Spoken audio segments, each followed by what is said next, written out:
ನಮಸ್ಕಾರ ಸ್ನೇಹಿತರೆ, ಈ ಹಿಂದೆ ನಾನು ಹಾಕಿದ ಈ ಪೋಸ್ಟ್ಗೆ ಸಾಕಷ್ಟು ಜನ ವೋಟ್ ಮಾಡಿ ನಿಮ್ಮ ಒಪಿನಿಯನ್ ಅನ್ನು ತಿಳಿಸಿದ್ದೀರಾ. ಹೆಚ್ಚು ಜನ HDFCಗೆ ವೋಟ್ ಮಾಡಿದ್ರಿಂದ ಈ ವಿಡಿಯೋನಲ್ಲಿ ನಾನು HDFC ಲಿಮಿಟೆಡ್ ಬಗ್ಗೆ ಡೀಟೇಲ್ ಆಗಿ ಹೇಳ್ತೀನಿ. ಸ್ನೇಹಿತರೆ, ಈ ವಿಡಿಯೋ ಕೇವಲ ಎಜುಕೇಶನ್ ಪರ್ಪಸ್ಗೋಸ್ಕರ, ನಾನು ಇಲ್ಲಿ ಯಾವುದೇ ರೆಕಮೆಂಡೇಶನ್ಸ್ ನೀಡ್ತಿಲ್ಲ.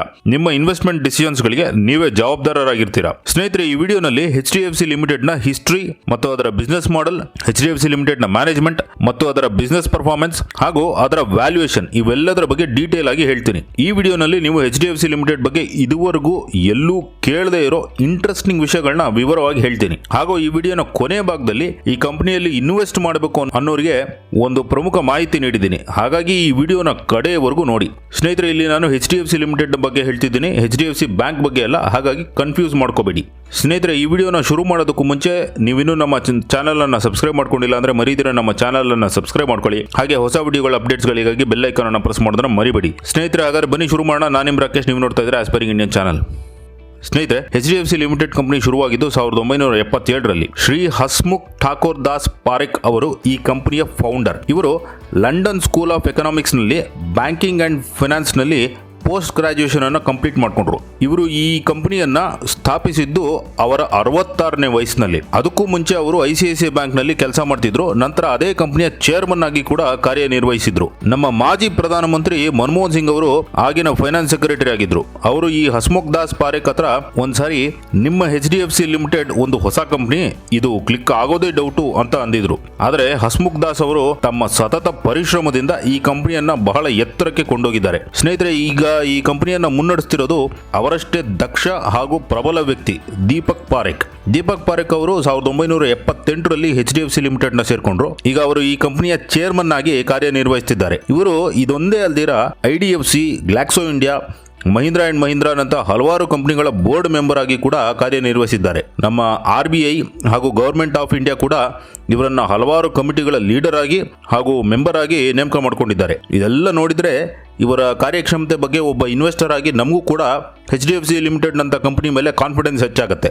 ಸ್ನೇಹಿತರೆ, ಈಗ HDFC ಲಿಮಿಟೆಡ್ ನ ಬಿಸ್ನೆಸ್ ಮಾಡೆಲ್ ಅನ್ನ ನೋಡೋಣ. HDFC ಲಿಮಿಟೆಡ್ ನಮ್ಮ ದೇಶದ ಮೊದಲ ಸ್ಪೆಷಲೈಸ್ಡ್ ಮಾರ್ಟ್ಗೇಜ್ ಕಂಪನಿ. ಅಂದ್ರೆ ಈ ಕಂಪನಿಯನ್ನ ಕೇವಲ ಹೋಮ್ ಲೋನ್, ಪ್ರಾಪರ್ಟಿ ಲೋನ್, ಹೀಗೆ ಕೇವಲ ಮನೆ ಮತ್ತು ಪ್ರಾಪರ್ಟಿಗೆ ಸಂಬಂಧಪಟ್ಟ ಲೋನ್ಗಳನ್ನು ನೀಡೋ ಕಂಪನಿಯಾಗಿ ಶುರು ಮಾಡಲಾಯಿತು. HDFC ಲಿಮಿಟೆಡ್ ನಂತ ಕಂಪನಿಗಳು ಕಮರ್ಷಿಯಲ್ ಬ್ಯಾಂಕ್ಗಳ ಗುಂಪಿಗೆ ಸೇರಲ್ಲ. ಬದಲಾಗಿ ಇವು ನಾನ್ ಬ್ಯಾಂಕಿಂಗ್ ಫೈನಾನ್ಸ್ ಕಂಪನಿಗಳ ಸಾಲಿಗೆ ಸೇರುತ್ತೆ. ಕಮರ್ಷಿಯಲ್ ಬ್ಯಾಂಕ್ ಅಥವಾ ಶೆಡ್ಯೂಲ್ ಕಮರ್ಷಿಯಲ್ ಬ್ಯಾಂಕ್ಗಳು savings account, current account, home loan, vehicle loan, personal loan, fixed deposit, ಹೀಗೆ ಹಲವಾರು ಫೈನಾನ್ಷಿಯಲ್ ಸರ್ವಿಸ್ಗಳನ್ನ ನೀಡುತ್ತೆ. ಆದರೆ HDFC ಲಿಮಿಟೆಡ್ ಕೇವಲ ಮಾರ್ಟ್ಗೇಜ್ ಪ್ರಾಡಕ್ಟ್ಗಳನ್ನು ಮಾತ್ರ ನೀಡುತ್ತೆ. ಅದು ಕಮರ್ಷಿಯಲ್ ಬ್ಯಾಂಕ್ಗಳು ನೀಡೋ ಸೇವಿಂಗ್ಸ್ ಅಕೌಂಟ್, ಫಿಕ್ಸೆಡ್ ಡೆಪಾಸಿಟ್ಗಳಂತ ಸರ್ವಿಸ್ ಅನ್ನ ನೀಡೋದಿಲ್ಲ. HDFC ಲಿಮಿಟೆಡ್ ಪ್ರಮುಖವಾಗಿ ಇಲ್ಲಿ ತೋರಿಸಿರೋ ಹಾಗೆ home loans, plot loans, home improvement loan, ಮತ್ತೆ ನಮ್ಮ ಪ್ರಾಪರ್ಟಿಯನ್ನ ಪ್ಲೆಡ್ಜ್ ಮಾಡಿ ಕೊಡುವಂತ ಲೋನ್, ಹೀಗೆ ಹಲವಾರು ಮಾರ್ಟ್ಗೇಜ್ ಪ್ರಾಡಕ್ಟ್ಗಳನ್ನ ನೀಡುತ್ತೆ. ಕಳೆದ ವರ್ಷ HDFC ಲಿಮಿಟೆಡ್ ತನ್ನ ಗ್ರಾಹಕರಿಗೆ ನೀಡಿದ ಒಟ್ಟಾರೆ ಲೋನ್ ಅಮೌಂಟ್ ಸುಮಾರು 4.5 ಲಕ್ಷ ಕೋಟಿಯಷ್ಟಿದೆ. ಹಾಗೆ HDFCಯ ಔಟ್ಲೆಟ್ಗಳನ್ನು ನೋಡೋದಾದರೆ ಅದು ಈಗ ದೇಶದಾದ್ಯಂತ 585 ಔಟ್ಲೆಟ್ಗಳನ್ನು ಹೊಂದಿದೆ. ಅಷ್ಟೇ ಅಲ್ದಿರ ಅದು ಲಂಡನ್, ಸಿಂಗಪೂರ್ ಮತ್ತು ದುಬೈನಲ್ಲಿ ತನ್ನ ಬ್ರಾಂಚ್ಗಳನ್ನು ಹೊಂದಿದೆ. HDFC ಲಿಮಿಟೆಡ್ನ 54% ತನ್ನ ಸೇಲ್ಸನ್ನು ತನ್ನ ಟೀಮ್ನಿಂದಾನೇ ಗಳಿಸುತ್ತೆ. ಮಿಕ್ಕ ಸೇಲ್ಸ್ಗಳನ್ನು HDFC ಬ್ಯಾಂಕ್ ಮತ್ತೆ ಬೇರೆ ಬೇರೆ ಸೆಲ್ಲಿಂಗ್ ಏಜೆನ್ಸಿಗಳ ಮುಖಾಂತರ ಗಳಿಸುತ್ತೆ.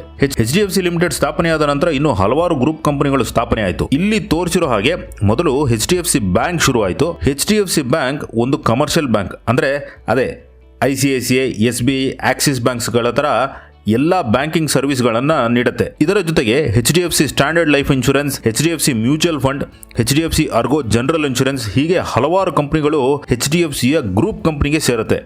ಒಟ್ಟಾರೆ ಹೇಳಬೇಕಾದ್ರೆ HDFC ಲಿಮಿಟೆಡ್ ಒಂದು ಬಹಳ ದೊಡ್ಡ ಫೈನಾನ್ಷಿಯಲ್ ಗ್ರೂಪ್ ಆಗಿ ಬೆಳೆದಿದೆ. HDFC ಲಿಮಿಟೆಡ್ನ ಈಗಿನ ಮಾರ್ಕೆಟ್ ಕ್ಯಾಪಿಟಲೈಸೇಷನ್, ಅಂದ್ರೆ ಅದರ ಒಟ್ಟಾರೆ ಶೇರ್ಸ್ನ ಮೌಲ್ಯ ಸುಮಾರು 3,75,000 ಕೋಟಿಯಷ್ಟಿದೆ. ಅದರ ಗ್ರೂಪ್ ಕಂಪನಿಯಾದ HDFC ಬ್ಯಾಂಕ್ನ ಮಾರ್ಕೆಟ್ ಕ್ಯಾಪ್ ಸುಮಾರು 7 ಲಕ್ಷ ಕೋಟಿಯಷ್ಟಿದೆ. ಇದು ಮಾರ್ಕೆಟ್ ಕ್ಯಾಪ್ನ ಲೆಕ್ಕಾಚಾರದಲ್ಲಿ ಭಾರತದಲ್ಲೇ ಅತ್ಯಂತ ದೊಡ್ಡ ಬ್ಯಾಂಕಿಂಗ್ ಕಂಪನಿ. ಇದು HDFC ಲಿಮಿಟೆಡ್ನ ಹಿಸ್ಟ್ರಿ ಮತ್ತು ಅದರ ಬಿಸ್ನೆಸ್ ಮಾಡೆಲ್ ಬಗ್ಗೆ ಇರೋ ಇನ್ಫಾರ್ಮೇಶನ್.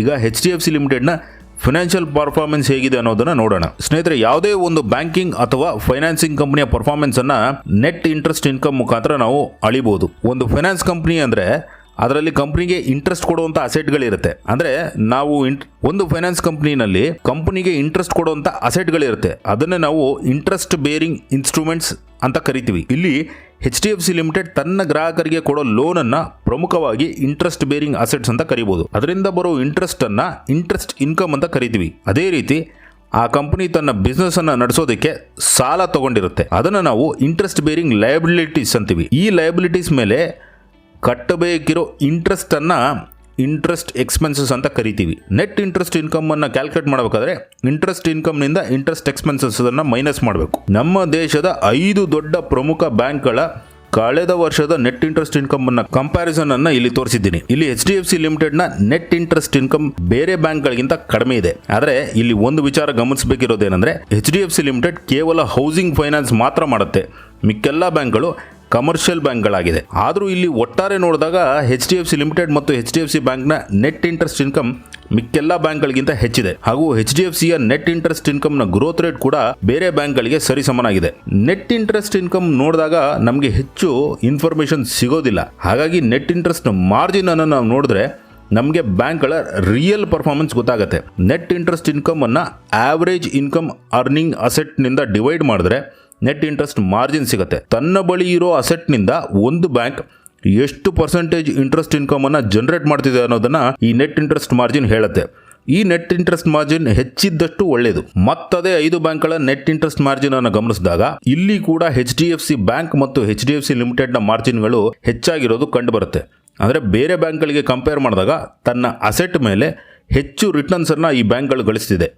ಹಾಗಾಗಿ HDFCಯ ಬಿಸ್ನೆಸ್ ಬೇರೆ ಕಂಪನಿಗಳಿಗಿಂತ ಚೆನ್ನಾಗಿದೆ ಅನ್ನೋದು ನಾವು ಇಲ್ಲಿ ಗಮನಿಸಬಹುದು. ಒಂದು ಬ್ಯಾಂಕ್ನ ಪರ್ಫಾರ್ಮೆನ್ಸ್ ಅನ್ನು ಅಳೆಯೋದಕ್ಕೆ ಸಾಮಾನ್ಯವಾಗಿ NPA ಅಂದರೆ ನಾನ್ ಪರ್ಫಾರ್ಮಿಂಗ್ ಅಸೆಟ್ಗಳನ್ನು ಕೂಡ ನೋಡಬೇಕಾಗತ್ತೆ. ಒಂದು ಬ್ಯಾಂಕಿಂಗ್ ಕಂಪನಿ ತಾನು ಕೊಟ್ಟಿರೋ ಲೋನ್ನಲ್ಲಿ ಎಲ್ಲ ದುಡ್ಡು ಕಂಪ್ಲೀಟ್ ಆಗಿ 100% ರಿಕವರ್ ಮಾಡೋದು ಸಾಧ್ಯವಾಗದೇ ಇರೋ ಮಾತು.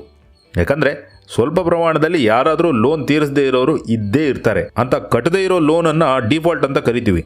ಹಾಗೂ ಈ ಎಲ್ಲ ಡಿಫಾಲ್ಟ್ ಆಗಿರೋ ಲೋನ್ನ ವ್ಯಾಲ್ಯೂ ಅನ್ನ ನಾವು ನಾನ್ ಪರ್ಫಾರ್ಮಿಂಗ್ ಅಸೆಟ್ ಅಂತ ಕರಿತೀವಿ. ಈ ನಾನ್ ಪರ್ಫಾರ್ಮಿಂಗ್ ಅಸೆಟ್ನಿಂದ ಕಂಪನಿಗೆ ಇಂಟ್ರೆಸ್ಟ್ ಮಾತ್ರ ಅಲ್ಲ, ತಾನು ನೀಡಿರೋ ಪ್ರಿನ್ಸಿಪಲ್ ಅಮೌಂಟ್ ಕೂಡ ಲಾಸ್ ಆಗತ್ತೆ. ಈ NPA ಕಡಿಮೆ ಇದ್ದಷ್ಟು ಒಳ್ಳೆಯದು. ಭಾರತದ ಅತ್ಯಂತ ಕಡಿಮೆ NPA ಇರುವ ಟಾಪ್ 6 ಬ್ಯಾಂಕ್ಗಳ ಲಿಸ್ಟ್ ಅನ್ನ ಇಲ್ಲಿ ನೀಡಿದ್ದೀನಿ. ಇಲ್ಲಿ HDFC ಬ್ಯಾಂಕ್, HDFC ಲಿಮಿಟೆಡ್ ಮತ್ತು ಬಂಧನ್ ಬ್ಯಾಂಕ್ ಈ 3 ಬ್ಯಾಂಕ್ಗಳ NPA ಅತ್ಯಂತ ಕಡಿಮೆ ಇದೆ. ಇದು ಕೂಡ ಇನ್ವೆಸ್ಟ್ಮೆಂಟ್ ಪಾಯಿಂಟ್ ಆಫ್ ವ್ಯೂ ಇಂದ ಒಂದು ಒಳ್ಳೆ ಸಂಕೇತ. ಇಲ್ಲಿ HDFC ತಾನು ನೀಡಿರೋ ಲೋನ್ಗಳನ್ನು ಸಮರ್ಪಕವಾಗಿ ರಿಕವರ್ ಮಾಡ್ಕೊಳ್ತಿದೆ ಅನ್ನೋದು ನಮಗೆ ಕಂಡು ಬರುತ್ತೆ. ಈಗ HDFC ಲಿಮಿಟೆಡ್ನ ಕಾಂಪಿಟೇಟಿವ್ ಅಡ್ವಾಂಟೇಜ್ ಅನ್ನು ನೋಡೋಣ. ಹೋಮ್ ಲೋನ್ ಮಾರ್ಕೆಟ್ನಲ್ಲಿ HDFC ಲಿಮಿಟೆಡ್ ಅತಿ ಹೆಚ್ಚು ಮಾರ್ಕೆಟ್ ಶೇರ್ ಅನ್ನು ಹೊಂದಿದೆ. ಪ್ರಸಿದ್ಧ ಕ್ರೆಡಿಟ್ ರೇಟಿಂಗ್ ಏಜೆನ್ಸಿಗಳಾದ ಕ್ರಿಸಿಲ್ ಮತ್ತು ICRA HDFC ಲಿಮಿಟೆಡ್ನ ಲಾಂಗ್ ಟರ್ಮ್ ಡೆಪಾಸಿಟ್ ಸ್ಕೀಮ್ಗಳ ಮೇಲೆ AAA ರೇಟಿಂಗ್ ಅನ್ನ ಕಳೆದ 25 ವರ್ಷಗಳಿಂದ ಸತತವಾಗಿ ನೀಡಿಕೊಂಡು ಬಂದಿದೆ. HDFC ಲಿಮಿಟೆಡ್ ತನ್ನ ಗ್ರಾಹಕರಿಗೆ ಲೋನ್ ಕೊಡೋದಕ್ಕೆ ಬೇರೆ ಇನ್ವೆಸ್ಟರ್ಸ್ಗಳ ಹತ್ರ ಡೆಪಾಸಿಟ್ ತಗೊಳುತ್ತೆ. HDFC ನಲ್ಲಿ ಮಾಡಿರೋ ಈ ಡೆಪಾಸಿಟ್ಗಳು ಅತ್ಯಂತ ಸುರಕ್ಷಿತವಾಗಿದೆ ಅಂತ ಕ್ರಿಸಿಲ್ ಹಾಗೂ ICRA ನ ರೇಟಿಂಗ್ಗಳು ಹೇಳುತ್ತವೆ. ಹಾಗಾಗಿ ಇನ್ವೆಸ್ಟ್ಮೆಂಟ್ ಪಾಯಿಂಟ್ ಆಫ್ ವ್ಯೂ ಇಂದ ಕೂಡ ಇದು ಖಂಡಿತ ಒಂದು ಒಳ್ಳೆಯ ಅಂಶವಾಗಿ ಕಂಡು ಬರುತ್ತೆ. ಇದು HDFC ಲಿಮಿಟೆಡ್ನ ಮ್ಯಾನೇಜ್ಮೆಂಟ್ನ ಸಿನ್ಸಿಯಾರಿಟಿ ಮತ್ತು ಅಲ್ಲಿಯ ಬಿಸ್ನೆಸ್ ಪಾಲಿಸಿಗಳ ಗುಣಮಟ್ಟವನ್ನು ತೋರಿಸುತ್ತೆ. ಈಗ ಬಹಳ ಮುಖ್ಯವಾದ HDFC ಲಿಮಿಟೆಡ್ನ ಫೈನಾನ್ಷಿಯಲ್ ಪರ್ಫಾರ್ಮೆನ್ಸ್ ಅನ್ನು ನಾವು ಗಮನಿಸೋಣ. 2019-20ರಲ್ಲಿ HDFC ಲಿಮಿಟೆಡ್ನ ರೆವಿನ್ಯೂ ಸುಮಾರು 58,000 ಕೋಟಿಯಷ್ಟಿದೆ. ಕಳೆದ 10 ವರ್ಷಗಳ ರೆವಿನ್ಯೂ ಗ್ರೋತ್ ಅನ್ನು ಗಮನಿಸಿದಾಗ ಅದು ಸುಮಾರು 17% ಅಷ್ಟಿದೆ. ಅಂದರೆ ಈ ಕಂಪನಿ ಕಳೆದ 10 ವರ್ಷದಲ್ಲಿ ಬಹಳ ವೇಗವಾಗಿ ಬೆಳೆದಿದೆ. ಕಳೆದ 10 ವರ್ಷಗಳಿಂದ ಸತತವಾಗಿ 22-25% ನೆಟ್ ಪ್ರಾಫಿಟ್ ಮಾರ್ಜಿನ್ ಅನ್ನ HDFC ಲಿಮಿಟೆಡ್ ಮೇಂಟೈನ್ ಮಾಡಿಕೊಂಡು ಬಂದಿದೆ. ಒಂದು finance company 14-15% net profit margin ಹೊಂದಿದ್ರೆ ಅದು ಒಳ್ಳೆ ಪರ್ಫಾರ್ಮೆನ್ಸ್ ಅಂತ ಪರಿಗಣಿಸಬಹುದು. HDFC ಲಿಮಿಟೆಡ್ನ ಮಾರ್ಜಿನ್ ಅದಕ್ಕಿಂತ ಹೆಚ್ಚಿದೆ. HDFC ಲಿಮಿಟೆಡ್ನ ರೆವಿನ್ಯೂ ಗ್ರೋತ್ ರೇಟ್ ಮತ್ತು ಅದರ ನೆಟ್ ಪ್ರಾಫಿಟ್ ಮಾರ್ಜಿನ್ ಬಹಳ ಸ್ಟ್ರಾಂಗ್ ಆಗಿದೆ. ಹಾಗಾಗಿ ಇದು ನಮ್ಮ ಇನ್ವೆಸ್ಟ್ಮೆಂಟ್ಗೆ ಖಂಡಿತವಾಗಿ ಒಂದು ಪ್ಲಸ್ ಪಾಯಿಂಟ್ ಆಗಿ ಕಾಣಿಸುತ್ತೆ. ಇಲ್ಲಿ ಈ ಫೈನಾನ್ಷಿಯಲ್ ಡೀಟೇಲ್ಸ್ಗಳು ಕೇವಲ HDFC ಲಿಮಿಟೆಡ್ನದ್ದಾಗಿದೆ. ನಾನು ಇಲ್ಲಿ HDFC ಬ್ಯಾಂಕ್ನ ಡೀಟೇಲ್ಸ್ ಅನ್ನ ಹೇಳ್ತಿಲ್ಲ. HDFC ಲಿಮಿಟೆಡ್ನ ಕ್ಯಾಶ್ ಫ್ಲೋ ಸ್ಟೇಟ್ಮೆಂಟ್ ಅನ್ನ ನೋಡೋಣ. ಸ್ನೇಹಿತರೆ, ಕ್ಯಾಶ್ ಫ್ಲೋ ಸ್ಟೇಟ್ಮೆಂಟ್ನಲ್ಲಿ ನೆಟ್ ಕ್ಯಾಶ್ ಫ್ಲೋ ಪಾಸಿಟಿವ್ ಇದ್ದಷ್ಟು ಕಂಪನಿಯ ಕ್ಯಾಶ್ ಮ್ಯಾನೇಜ್ಮೆಂಟ್ ಚೆನ್ನಾಗಿದೆ ಅಂತ ಅರ್ಥ. ನೆಟ್ ಕ್ಯಾಶ್ ಫ್ಲೋ ನೆಗೆಟಿವ್ ಇದ್ರೆ ಕಂಪನಿ ತನ್ನ ದಿನನಿತ್ಯದ ಚಟುವಟಿಕೆಗಳನ್ನು ನಡೆಸೋದು ತುಂಬಾ ಕಷ್ಟವಾಗುತ್ತೆ. HDFC ಲಿಮಿಟೆಡ್ನ ಕಳೆದ 8 ವರ್ಷಗಳ ನೆಟ್ ಕ್ಯಾಶ್ ಫ್ಲೋ ಮೇಲ್ನೋಟಕ್ಕೆ ಚೆನ್ನಾಗಿ ಕಾಣ್ತಾ ಇದೆ. ಉಳಿದ ಬ್ಯಾಂಕ್ಗಳ ಕ್ಯಾಶ್ ಫ್ಲೋ ಹೆಚ್ಚಾಗಿ ನೆಗೆಟಿವ್ ಕ್ಯಾಶ್ ಫ್ಲೋ ಹೊಂದಿದೆ. ಆದರೆ HDFC ಸತತವಾಗಿ ಪಾಸಿಟಿವ್ ಕ್ಯಾಶ್ ಫ್ಲೋ ಮೇಂಟೈನ್ ಮಾಡ್ಕೊಂಡು ಬಂದಿದೆ. ಇದು ಕೂಡ ಇನ್ವೆಸ್ಟ್ಮೆಂಟ್ ಮಾಡೋದಕ್ಕೆ ಒಂದು ಒಳ್ಳೆ ಸಂಕೇತ. ಆದರೆ ಇಲ್ಲಿ ಅಸಲಿ ಕತೆ ಕಡೆಯಲ್ಲಿ ಗೊತ್ತಾಗುತ್ತೆ, ಹಾಗಾಗಿ ಫುಲ್ ವಿಡಿಯೋ ನೋಡಿ. HDFC ಲಿಮಿಟೆಡ್ ತನ್ನ ಬಿಸ್ನೆಸ್ ಅನ್ನು ನಡೆಸೋದಕ್ಕೆ ಸಾಲದ ಮೇಲೆ ಎಷ್ಟರ ಮಟ್ಟಿಗೆ ಡಿಪೆಂಡ್ ಆಗಿದೆ ಅನ್ನೋದನ್ನು ತಿಳ್ಕೊಳ್ಬೇಕಾದ್ರೆ ಅದರ ಡೆಟ್ ಟು ಈಕ್ವಿಟಿ ರೇಷಿಯೋವನ್ನು ಗಮನಿಸಬೇಕಾಗತ್ತೆ. HDFC ಲಿಮಿಟೆಡ್ನ ಡೆಟ್ ಟು ಈಕ್ವಿಟಿ ರೇಷಿಯೋ ಕಳೆದ 10 ವರ್ಷಗಳಿಂದ 3.5 to 4 ರೇಂಜ್ನಲ್ಲಿದೆ. ಅದರ ಡೆಟ್ ಟು ಈಕ್ವಿಟಿ ಮಿಕ್ಕೆಲ್ಲ ಬ್ಯಾಂಕ್ಗಳಿಗಿಂತ ಹೆಚ್ಚಾಗಿದೆ. ಇದು ಖಂಡಿತ ನಮ್ಮ ಇನ್ವೆಸ್ಟ್ಮೆಂಟ್ಗೆ ಒಂದು ರೆಡ್ ಸಿಗ್ನಲ್. ಅಂದರೆ HDFC ಲಿಮಿಟೆಡ್ ಮಿಕ್ಕೆಲ್ಲ ಬ್ಯಾಂಕ್ಗಳಿಗಿಂತ ಹೆಚ್ಚು ಸಾಲವನ್ನು ಮಾಡಿ ತನ್ನ ಬಿಸ್ನೆಸ್ಸನ್ನು ನಡೆಸ್ತಿದೆ. ಬ್ಯಾಂಕಿಂಗ್ ಸೆಕ್ಟರ್ನಲ್ಲಿ ಡೆಟ್ ಟು ಈಕ್ವಿಟಿ ಹೆಚ್ಚಿರೋದು ಸಾಮಾನ್ಯ. ಆದರೆ ಬೇರೆ ಬ್ಯಾಂಕ್ಗಳು ಸುಮಾರು 1.5 to 2.5 ರೇಂಜ್ನಲ್ಲಿ ಡೆಟ್ ಟು ಈಕ್ವಿಟಿ ಮೇಂಟೈನ್ ಮಾಡಿದ್ದಾರೆ. HDFC ಲಿಮಿಟೆಡ್ ಹೆಚ್ಚು ಡೆಟ್ ಮೇಲೆ ಡಿಪೆಂಡ್ ಆಗಿದೆ. ಹಾಗಾಗಿ ಈ ಅಂಶವನ್ನು ನಾವು ಸ್ವಲ್ಪ ಆಳವಾಗಿ ಗಮನಿಸಬೇಕಾಗತ್ತೆ. ಒಂದು ಕಂಪನಿಯ ROE ಅಂದರೆ ರಿಟರ್ನ್ ಆನ್ ಈಕ್ವಿಟಿಯಿಂದ ಶೇರ್ ಹೋಲ್ಡರ್ಸ್ಗಳ ಫಂಡ್ಸ್ನಿಂದ ಆ ಕಂಪನಿ ಎಷ್ಟು ರಿಟರ್ನ್ಸನ್ನು ಜನರೇಟ್ ಮಾಡ್ತಿದೆ ಅನ್ನೋದು ತಿಳಿಯುತ್ತೆ. ಸಾಮಾನ್ಯವಾಗಿ 15% ROE ಇದ್ದರೆ ಒಳ್ಳೆ ಬಿಸ್ನೆಸ್ ಅಂತ ಕನ್ಸಿಡರ್ ಮಾಡ್ತೀವಿ. ಇಲ್ಲಿ HDFC ಲಿಮಿಟೆಡ್ನ ಕಳೆದ 5 ವರ್ಷಗಳ ಆವ್ರೇಜ್ ROE 17.9% ಇದೆ. ಇದು ಡೆಫಿನೆಟ್ಲಿ ಇನ್ವೆಸ್ಟ್ಮೆಂಟ್ ಮಾಡೋದಕ್ಕೆ ಒಂದು ಒಳ್ಳೆ ಸಂಕೇತ. ಗೆಳೆಯರೆ, HDFC ಲಿಮಿಟೆಡ್ನ ROE ಸ್ಟ್ರಾಂಗ್ ಇರೋದ್ರಿಂದ ಇದರ ಡೆಟ್ ಟು ಈಕ್ವಿಟಿ ರೇಷಿಯೋ ಜಾಸ್ತಿ ಇದ್ದರೂ ತಕ್ಕ ಮಟ್ಟಿಗೆ ರಿಸ್ಕನ್ನು ತೊಗೊಳ್ಬೋದು. ಆದರೆ ಈ ಡೆಟ್ ಟು ಈಕ್ವಿಟಿ ಮುಂದಿನ ವರ್ಷಗಳಲ್ಲಿ ಮತ್ತಷ್ಟು ಹೆಚ್ಚಾದರೆ ಆಗ ಖಂಡಿತ ನಾವು ಯೋಚನೆ ಮಾಡಿ ಇನ್ವೆಸ್ಟ್ ಮಾಡಬೇಕಾಗತ್ತೆ. HDFC ಲಿಮಿಟೆಡ್ನ ಶೇರ್ ಹೋಲ್ಡಿಂಗ್ ಪ್ಯಾಟರ್ನ್ ಅನ್ನು ನೋಡಿ. ಇಲ್ಲಿ ಫಾರಿನ್ ಇನ್ವೆಸ್ಟರ್ಸ್ 72% ಶೇರನ್ನು ಹೊಂದಿದ್ದಾರೆ. ಫಾರಿನ್ ಇನ್ವೆಸ್ಟರ್ಸ್ಗಳು ಹೋಲ್ಡಿಂಗ್ ಒಂದು ಕಂಪನಿನಲ್ಲಿ ಜಾಸ್ತಿ ಇದ್ದರೆ ಆ ಕಂಪನಿ ಮೇಲೆ ಇನ್ವೆಸ್ಟರ್ಸ್ಗಳು ಹೆಚ್ಚು ನಂಬಿಕೆ ಇಟ್ಟಿದ್ದಾರೆ ಅಂತ ಅರ್ಥ. ಜೊತೆಗೆ ಕಳೆದ 4 ವರ್ಷಗಳ ಫಾರಿನ್ ಇನ್ವೆಸ್ಟರ್ಸ್ ಮತ್ತು ಮ್ಯೂಚುವಲ್ ಫಂಡ್ ಅವರ ಶೇರ್ ಹೋಲ್ಡಿಂಗ್ ಪ್ಯಾಟರ್ನ್ ಅನ್ನು ಗಮನಿಸಿ. ಅಲ್ಲಿ ಯಾವುದೇ ರೀತಿಯ ಹೆಚ್ಚು ಬದಲಾವಣೆ ಇಲ್ಲ. ಇದು ಕೂಡ ಇನ್ವೆಸ್ಟ್ಮೆಂಟ್ಗೆ ಒಳ್ಳೆ ಸಂಕೇತ. ಈಗ HDFC ಲಿಮಿಟೆಡ್ನ ಡಿವಿಡೆಂಡ್ ಹಿಸ್ಟ್ರಿಯನ್ನು ನೋಡೋಣ. HDFC ಲಿಮಿಟೆಡ್ ಮತ್ತು HDFC ಬ್ಯಾಂಕ್ ಎರಡೂ ಕಂಪನಿಗಳು ಬೇರೆ ಬೇರೆ ಬ್ಯಾಂಕ್ಗಳಿಗೆ ಕಂಪೇರ್ ಮಾಡಿದಾಗ ಕನ್ಸಿಸ್ಟೆಂಟ್ ಆಗಿ ಡಿವಿಡೆಂಡನ್ನು ಕೊಡ್ತಾ ಬಂದಿದೆ. ಕಳೆದ ವರ್ಷ HDFC ಲಿಮಿಟೆಡ್ ಪ್ರತಿ ಶೇರ್ಗೆ 21 ರೂಪಾಯಿ ಡಿವಿಡೆಂಡ್ ನೀಡಿದೆ. HDFC ತನ್ನ ಎಲ್ಲ ಕಾಂಪಿಟೇಟರ್ಗಳಿಗಿಂತ ಹೆಚ್ಚು ಡಿವಿಡೆಂಡ್ಸ್ ಕೊಡ್ತಿರೋದು ಅದರ ಬಿಸ್ನೆಸ್ ಎಷ್ಟು ಸ್ಟ್ರಾಂಗ್ ಇದೆ ಅನ್ನೋದನ್ನು ತೋರಿಸುತ್ತೆ. ಗೆಳೆಯರೆ, ಎಲ್ಲ ಫಿನಾನ್ಷಿಯಲ್ ಪ್ಯಾರಾಮೀಟರ್ಗಳನ್ನು ಗಮನಿಸಿದಾಗ HDFC ಲಿಮಿಟೆಡ್ ಸದ್ಯದ ಪರಿಸ್ಥಿತಿಯಲ್ಲಿ ಒಳ್ಳೆ ಕಂಪನಿಯಾಗಿ ಕಾಣಿಸುತ್ತೆ. ಆದರೆ ಮುಂದಿನ ದಿನಗಳಲ್ಲಿ ಅದರ ಡೆಟ್ ಟು ಈಕ್ವಿಟಿ ರೇಷಿಯೋವನ್ನು ಮಾತ್ರ ಬಹಳ ಸೂಕ್ಷ್ಮವಾಗಿ ಗಮನಿಸ್ತಿರಬೇಕಾಗತ್ತೆ. ಈಗ HDFC ಲಿಮಿಟೆಡ್ನ ವ್ಯಾಲ್ಯೂಯೇಷನ್ ಅನ್ನು ಗಮನಿಸೋಣ. ಸ್ನೇಹಿತರೆ, HDFC ಲಿಮಿಟೆಡ್ನ ಶೇರ್ ಪ್ರೈಸ್ ಕಳೆದ 10 ವರ್ಷಗಳಿಂದ ಪ್ರತಿ ವರ್ಷ ಆವ್ರೇಜ್ 34% ಗ್ರೋತ್ ಆಗಿದೆ. ಕಳೆದ 10 ವರ್ಷಗಳಲ್ಲಿ ಅದರ ಕಾಂಪಿಟೇಟರ್ ICICI ಬ್ಯಾಂಕ್ ಮತ್ತು SBI 29% ಮತ್ತು 25% ಗ್ರೋತ್ ಆಗಿದೆ. ಆದರೆ HDFC ಲಿಮಿಟೆಡ್ನ ಗ್ರೂಪ್ ಕಂಪನಿ HDFC ಬ್ಯಾಂಕ್ ಕಳೆದ 10 ವರ್ಷಗಳಲ್ಲಿ ಸುಮಾರು 51% ಗ್ರೋತ್ ಆಗಿದೆ. ಈ CAGR ಅಂದರೆ compounded annual growth rate calculate ಮಾಡುವಾಗ ಒಂದು ಕಂಪನಿಯ stock split, stock bonus, dividend ಇವೆಲ್ಲವನ್ನು ಕನ್ಸಿಡರ್ ಮಾಡಿದ್ದೀನಿ. ಈ CAGR ಬಗ್ಗೆ ಮುಂದಿನ ವಿಡಿಯೋದಲ್ಲಿ ಡೀಟೇಲ್ ಆಗಿ ಹೇಳ್ತೀನಿ. ಇಲ್ಲಿ ಈಗ ಈ CAGR ಪಕ್ಕದಲ್ಲಿ ಈ ಕಂಪನಿಗಳ P/E ರೇಷಿಯೋ ಕೊಟ್ಟಿದ್ದೀನಿ. ಇದರ ಆಧಾರದ ಮೇಲೆ HDFC ಬ್ಯಾಂಕ್ಗೆ ಕಂಪೇರ್ ಮಾಡಿದಾಗ HDFC ಲಿಮಿಟೆಡ್ನ ಮಾರ್ಕೆಟ್ ಪ್ರೈಸ್ ಸುಮಾರು 21% ಹೆಚ್ಚಿದೆ. ಅಂದರೆ HDFC ಲಿಮಿಟೆಡ್ HDFC ಬ್ಯಾಂಕ್ಗಿಂತ 21% ಹೆಚ್ಚು ದುಬಾರಿಯಾಗಿದೆ. HDFC ಲಿಮಿಟೆಡ್ ಈಗ 2100 ರೂಪಾಯಿ ರೇಂಜ್ನಲ್ಲಿ ಟ್ರೇಡ್ ಆಗ್ತಿದೆ.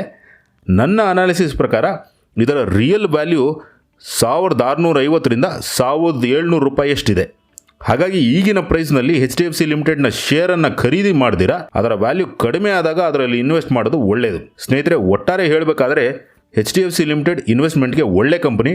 ಮಾರ್ಕೆಟ್ನಲ್ಲಿ ಅದರ ಪ್ರೈಸ್ ಕಡಿಮೆ ಆದಾಗ ಖಂಡಿತ ಇನ್ವೆಸ್ಟ್ ಮಾಡಬಹುದು. ಇದರಲ್ಲಿ ನೀವು ಇನ್ವೆಸ್ಟ್ ಮಾಡಿದರೆ HDFC ಲಿಮಿಟೆಡ್ನ ROE ಮತ್ತು ಡೆಟ್ ಟು ಈಕ್ವಿಟಿಯನ್ನು ಗಮನಿಸ್ತೀರಿ. ಸ್ನೇಹಿತರೆ, ನನ್ನ ಅನಾಲಿಸಿಸ್ನಲ್ಲಿ ಸಾಧ್ಯವಾದಷ್ಟು ನಿಮ್ಮ ಇನ್ವೆಸ್ಟ್ಮೆಂಟ್ ಡಿಸಿಷನ್ಸ್ಗಳು ತಗೊಳ್ಳೋದಕ್ಕೆ ಹೆಲ್ಪ್ ಆಗಲಿ ಅಂತ ಇನ್ ಡೆಪ್ತ್ ಅನಾಲಿಸಿಸ್ ಮಾಡ್ತೀನಿ. ನನ್ನ ಈ ವಿಡಿಯೋ ನಿಮಗೆ ಇಷ್ಟ ಆಗಿದ್ರೆ ದಯವಿಟ್ಟು ಇದನ್ನು ಲೈಕ್ ಮಾಡಿ, ನಿಮ್ಮ ಫ್ರೆಂಡ್ಸ್ ಆ್ಯಂಡ್ ಫ್ಯಾಮಿಲಿ ಮೆಂಬರ್ಸ್ನೊಂದಿಗೆ ಶೇರ್ ಮಾಡಿ. ಅವರು ಕೂಡ HDFC ಲಿಮಿಟೆಡ್ನ ಫಂಡಮೆಂಟಲ್ ಅನಾಲಿಸಿಸ್ ಬಗ್ಗೆ ತಿಳ್ಕೊಳ್ಳಿ. ಸ್ನೇಹಿತರೆ, ಹಾಗೆ ನಿಮ್ಮ ಅನಿಸಿಕೆ ಅಭಿಪ್ರಾಯ ಏನೇ ಇದ್ರೂ ದಯವಿಟ್ಟು ಕಮೆಂಟ್ ಬಾಕ್ಸ್ನಲ್ಲಿ ಆಗಿ ಸಾಧ್ಯವಾದಷ್ಟು ಅದಕ್ಕೆ ರಿಪ್ಲೈ ಮಾಡ್ತೀನಿ. ಸ್ನೇಹಿತರೆ, ಹಾಗೆ ನೀವು ಝೀರೋದಾನಲ್ಲಿ ಡಿಮ್ಯಾಟ್ ಅಕೌಂಟ್ ಓಪನ್ ಮಾಡಬೇಕಾದ್ರೆ ಡಿಸ್ಕ್ರಿಪ್ಷನ್ ಬಾಕ್ಸ್ ನಲ್ಲಿ ಕೊಟ್ಟಿರೋ ಲಿಂಕ್ ಅನ್ನು ಕ್ಲಿಕ್ ಮಾಡಿ. ಝೀರೋದಾ ಅಕೌಂಟ್ ಓಪನಿಂಗ್ ವಿಡಿಯೋನ ಲಿಂಕ್ ಅನ್ನು ಡಿಸ್ಕ್ರಿಪ್ಷನ್ ಬಾಕ್ಸ್ ನಲ್ಲಿ ನೀಡಿದ್ದೀನಿ. ಸ್ನೇಹಿತರೆ, ಮುಂದಿನ ವಿಡಿಯೋದೊಂದಿಗೆ ಅತಿ ಶೀಘ್ರದಲ್ಲೇ ಮತ್ತೆ ನಿಮ್ಮ ಮುಂದೆ ಬರ್ತೀನಿ.